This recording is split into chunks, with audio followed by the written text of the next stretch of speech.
Hello everyone, this is Doc Hogg, and welcome to another episode of Comics and Variety.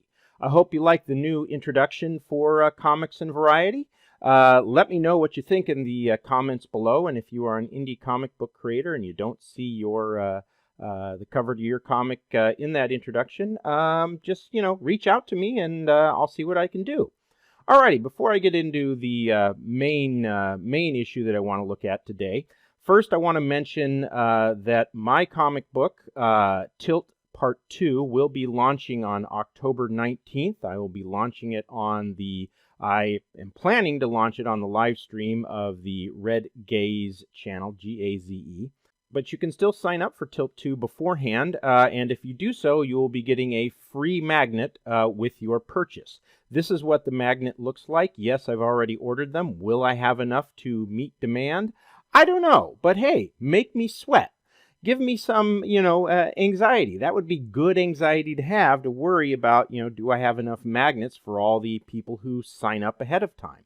Second, I'm going to be talking about this indie comic at the end of this video. It is Hybrids by Luke Stone. Luke has been on my live streams twice already. Great guy. This comic is very close to its very reasonable goal of $5,000. Only has a little ways to go, and let's do our best to help it get there. Links to the sign-up page for Tilt 2 and for the page for Hybrids are both in the description below. So I recently was following a Twitter thread involving Ethan Van Sciver when who should pop in but Illa the Killa, a.k.a. Camilla Zhang, and she said this to Ethan. Now, if you don't know who Camilla Zhang is, take a look at an article from Bounding Into Comics, which is linked in the description below. But should Van Sciver, Ethan Van Sciver, talk to her? Well, he chatted about this. He talked about this in his in a video recently that you can find on his channel. But I think more importantly, this raises the broader question of, if you're involved in Comicsgate, if you're part of Comicsgate, and eventually the anti-Comicsgaters reach out to you, which ones, should we be willing to talk to if they do reach out to us? Or maybe even, we reach out to them, But at any rate, Camilla Zhang seems to be reaching out here, and is she one of those people? Well, let's analyze this by looking at her Twitter feed. Does she really believe everyone deserves kindness? I'm not so sure she's being genuine there. For starters, there is the FTP in her Twitter name. The T stands for the, P stands for police, and you can probably guess what the F stands for. So I'm not sure the police really get a lot of kindness from her. And it also seems that her dad or his family doesn't deserve much kindness. She is saying that she's cut off ties with them. But as you can see here, he seems to be a jerk, an abusive one, and maybe such people aren't deserving of a lot of kindness. Okay, fair enough. But one thing that's interesting to me here is, why does she think it's important to mention that he is conservative? Why does that matter when you're speaking about how abusive he was? Well, we'll come back to that. Now, clearly she doesn't think police unions are deserving of much kindness. Police unions, the ones that represent not just white officers, but black police officers, are white supremacist gangs, according to her. I don't know if that makes sense, but hey, I'm not looking for logic in her tweets. And I doubt that she thinks the National Rifle Association deserves much kindness either. According to her, they are a white supremacist organization too. Yeah, lots of white supremacists in the NRA. Anyway, not only is that kindness remark garbage, she is actively hostile to quite a few groups of people. So, I think that reaching out to her or, or really talking to her if she reaches out to us would be a mistake. And here's another reason for that. She's sympathetic to communism. Perhaps she's even a communist herself. Now you may be saying, oh God, are we dragging up McCarthyism here? Really? I want to ask you something. How do you think we got your name in the first place? I thought you were no longer a member of the Communist Party. I'm not. I told you. I think you're still a member of the Communist Party. And I know some people that'd be very interested to know that.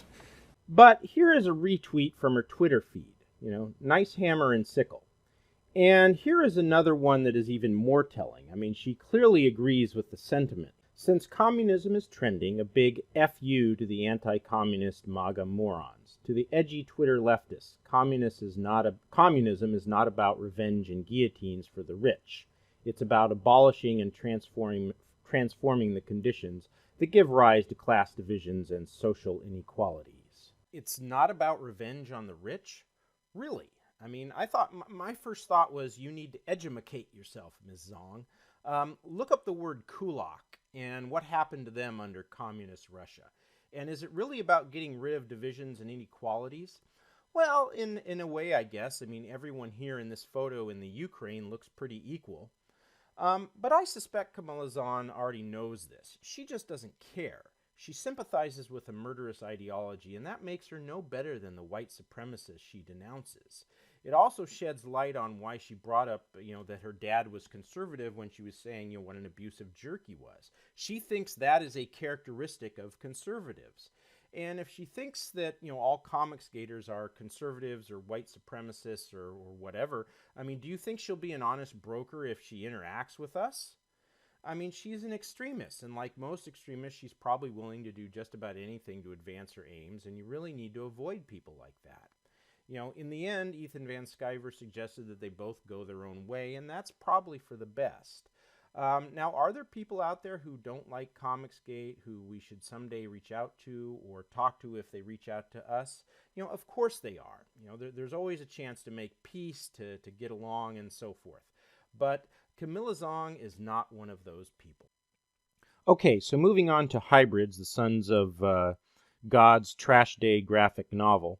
And why you should back it. I really like this comic, first of all, because of the art. I mean, it's just some wonderful art here. I think Luke Stone is a very good comic book artist. And one of the heroes in this comic book is named Trash Man. What more could you want? But seriously, though, one of the things I like about this comic book is the premise, which Luke has talked about on some of my live streams. He's basing it on this concept of ancient aliens, that ancient gods were actually aliens who came here, and they intermingled with humans, mated with them, and thousands of years later, that the genes that they have are now that are still in certain humans have come alive. At any rate, I think we should take a quick look at the 30-second video for Hybrids. Gives you a better sense of what the comic book is about. New from Terraform Comics, Hybrids, the Sons of Gods, Volume 1, Trash Day. When everyday people develop godlike abilities, it is up to a small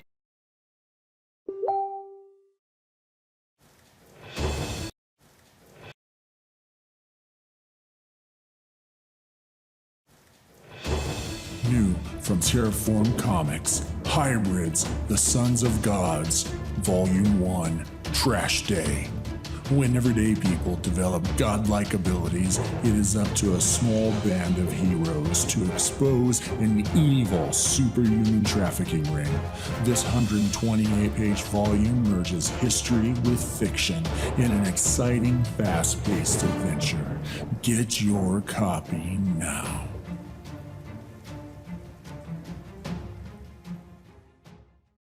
Okay, that's all for now. Until next time, have a very nice day.